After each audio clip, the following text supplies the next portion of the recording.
If you are completely exhausted, the Lord is breaking that tiredness, that exhaustion off of your life. The Lord is saying, come into my presence and wait upon me. Those who wait upon the Lord will renew their strength. That word wait there is kavah. It means to be binded together, to be entangled in Him, to become one with Him. And so the Lord says, come to me, become one with me, wait upon me, because I want to strengthen you. I want to bring my supernatural refreshment into your life out of my presence. I really sense in the spirit that the Lord says our old season is coming to an end, and the Lord is releasing His saints into a new season. And so in order to be ready to go into this next season, we need to receive that strength and that refreshment out of God's presence. He is calling us to come to Him, and He will supernaturally sustain and strengthen us. If you can, let's stand before the Lord and take all our emotional burdens and give it over to the Lord. The Lord is not calling us to fear or to be anxious about anything, but He calls us to cast our burdens upon Him. And so, Lord, even today, as we listen to this word, Lord, we take every fear, every anxiety, every worry, and every burden, and we give it to You. Lord, our health, our finances, our family, our children, and our parents, Lord, we bring them before You. Lord, that call, that ministry call that You have for us, Lord, that promise of a new door that we will walk through, Lord, all of those fears and those expectations that we are not sure about, Lord, we come and we bring them to You. Lord, we put our full trust in You, and we say, Lord, we want to wait on You. We want to kavah, become one, become entangled with You. We love You so very much, and we experience Your love as You fill us up with Your love through the Holy Spirit. Lord, You are in us, and we are in You. We are one with You, and Your power and Your presence is in us. Lord, You release right now solutions, answers, clear instructions. Lord, You help us to enter into rest as we put our full trust in You and we obey You. Lord, we know we don't have to worry about the future because You have our future in Your hands. The Lord gives me this word. I'm releasing supernatural provision to you even in the midst of the wilderness. You do not have to fear. Every one of your needs will be met because you put your trust in the Lord, because you choose to be obedient to Him. He will bless the work of your hands. I feel today a supernatural touch of the Holy Spirit. If you're willing, open up your heart to receive. Holy Spirit, thank You that You touch us, and Lord, that we can be continually filled with the Holy Spirit. Lord, we receive supernatural fuel for the full distance of the new season You release to us. Thank You, Lord. The Lord is giving me this word even as I pray, that He is recommissioning you. I see some of you feel, but I've disqualified myself because I made a mistake. I didn't act in faith. I didn't take the chance when it was presented before me. But I feel the Lord says, I'm putting you in the right time, at the right place, at that cross intersection. I'm recommissioning you. I'm giving you a fresh impartation of my Holy Spirit and my power. I'm refreshing that mandate. I'm releasing my angels to you, and I'm calling you to move forward. This is not a valley where you will be stuck, but this is a place where you will go through and enter into this new season. In 1 Kings chapter 19 from verse 4 to 8, we read the story about Elijah. He had a massive victory on Mount Carmel. He overcome the prophets of Baal. But then Jezebel, the evil queen, sent out her men to kill Elijah, and he had to flee for his life. He ran about a day into the desert, and then he found a loom tree, and he sat underneath that tree. He prayed to the Lord, and he asked the Lord to end his life. He lost all hope. He was completely drained and exhausted. He couldn't think clearly, and all he wanted is just to die. He was utterly drained, sitting underneath that broom tree, and he said to the Lord, Lord, end my life. The Lord didn't answer Elijah with judgment. He showed supernatural tenderness. The Lord sent an angel from heaven to make food for Elijah, and he allowed Elijah to eat, and then also a second time. And then once Elijah received his strength, and he was recovered by the power of God, Elijah ran 200 miles for 40 days non-stop, because the Lord gave him supernatural strength for the next season, for the next phase in his life. And that's why today when I was praying, I felt the Lord is giving us a word. I'm releasing that same supernatural strength to you so that you can run for 40 days and 40 nights. 40 days and 40 nights is a picture of a trial, a picture of judgment, a picture of a season of testing before breakthrough. And that's what the Lord is doing. He says, you are receiving strength and power today from my hands.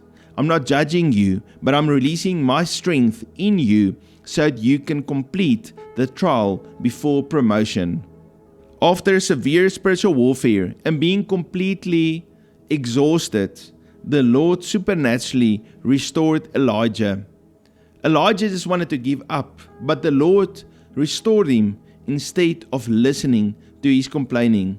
The Lord is full of love and kindness and tenderness before you. You might have said something that was born out of emotion and frustration, but don't think that will disqualify you. The Lord knows your future. He has created you, and He will restore you. It says in 1 Kings chapter 19 verse 4, But he himself went a day's journey into the wilderness, and came and sat down under a broom tree, and he prayed that he might die, and said, It is enough. Now, Lord, take my life, for I am no better than my fathers. Elijah wanted to give up, but the Lord is not looking at that. He sees your future. He sees the purpose that He has for your life. And so that's why He releases grace and mercy to us. Elijah had nothing. He had no strength. He had no resources. But the Lord released supernatural provision to Elijah in the wilderness.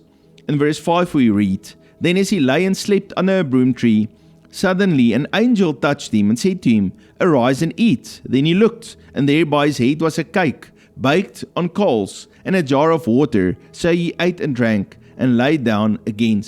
Now what's amazing, this angel of the Lord came. I don't know what he used to make this bread, but let's assume it was manna from heaven. He took that and he made a cake, something that Elijah would like. A cake of bread roasted on the coals. I love a cake roasted on the coals, and I'm sure Elijah did. And so the angel made him his favorite meal, but he placed that supernatural provision of God inside of that cake. And so Elijah ate it. Once he ate it, he fell asleep again. A second time, the Lord touched him. Again, the Lord gave him food to eat. You see, when we experience spiritual burnout, it's not just a one-time touch of the Holy Spirit. It's a repeated process of being touched by Him, receiving His revelation and His power into us, and us resting in Him, letting go of all of those burdens before Him until we are completely light and whole and happy and full of joy, peace restored, fully trusting Him, fully putting our faith in Him, and not carrying any of those burdens.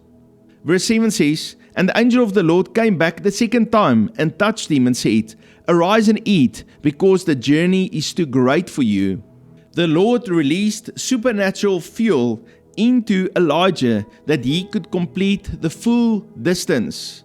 Elijah was about to journey for 40 days. 40 days is a picture of trials and testing, but at the end of that 40 days, there comes the promotion. And so the Lord was setting up Elijah for promotion. He gave him all the resources and the strength so that he would not fail, but he would receive that promotion. You see, the Lord loves us. He wants us to go to the next level. He will even sustain us through that testing, through that 40 days of trials in our lives. In verse 8 we read, So he rose and ate and drank, and he went in the strength of that food 40 days and 40 nights. The Lord sustained Elijah for 40 days. He completed that trial, and he ended up at Mount Horeb, the very mountain where Moses encountered the Lord, the very mountain where Moses had the burning bush experience and then again received the law of the Lord. And so the Lord was bringing restoration to Elijah. He was bringing restoration to the nation of Israel. And so the Lord brought him back to that place of encounter. In the end of verse 8 it says, And as far as Horeb, the mountain of God, and that's of course that place of the burning bush, Moses went up the mountain for 40 days and 40 nights, and then the Lord revealed his glory to Moses and gave him the law. Then again Elijah traveled for 40 days to Mount Horeb, and again he came into the presence of God. Is that not an amazing parallel, a picture of how the Lord restores us? Even in the life of Jesus, as the Lord was sending him out to start his ministry, he went through 40 days of trial and tests. And then finally, the Lord sent these angels to minister unto Jesus. And Jesus went out in the power of God, the Holy Spirit upon him, the favor of the Lord on Jesus. And men even gave Jesus favor. And so the Lord is taking us through a 40 days trial. And the Lord says, I'm putting my favor on you, and I will cause you to receive favor from men. Let's enter into God's presence. Lord, we enter into your presence today. Lord Jesus, you are the way through which we enter before the throne of grace. And so, Lord, we come boldly, Lord, to receive grace. Thank you for your love that you reveal to us. Lord, you release mercy to us. Lord, thank you that even as we confess our sins before you, Lord, we confess of not loving each other and not loving you. Lord, we confess the sin of pride and rebellion and not believing you. Lord, even today, as we confess before you, you wash us clean with the blood of Jesus. Lord, we pray for a fresh infilling of the Holy Spirit. Lord, we wait on you. Lord, we kavah. We entangle ourselves into you. We love you so very much. If you can, just take hold of the refreshment that the Lord is releasing to you. So, Lord, we take hold of that supernatural provision of refreshment that comes out of your presence. And, Lord, we receive it into our spirit, our soul, and our body. In the name of Jesus, amen. Thank you. Thank you, Jesus. We love you. Family, the Lord loves you so very much. And I can just feel His presence and His power and His restoration on us. If you ever felt burned out because of the long path you had to walk, there is refreshment and restoration that the Lord is giving to you. If you are new to Unity with Heaven, please hit the subscribe and write a comment. Ensure that your comment is full of love and encouragement. Let's stand together and pray for one another and encourage each other. There is so much love in the comments of Unity with Heaven, and I love it because I know we are a community that love each other, and the Lord is opening up His heavens of blessing and glory over our lives. If you would like to sow into Unity with Heaven, please look in the description. There's a PayPal link and also a bank detail, and I really appreciate it. It really makes a difference in my life and also in the life of our ministry. You must have a fabulous day and walk in the power and the love of God. God bless you.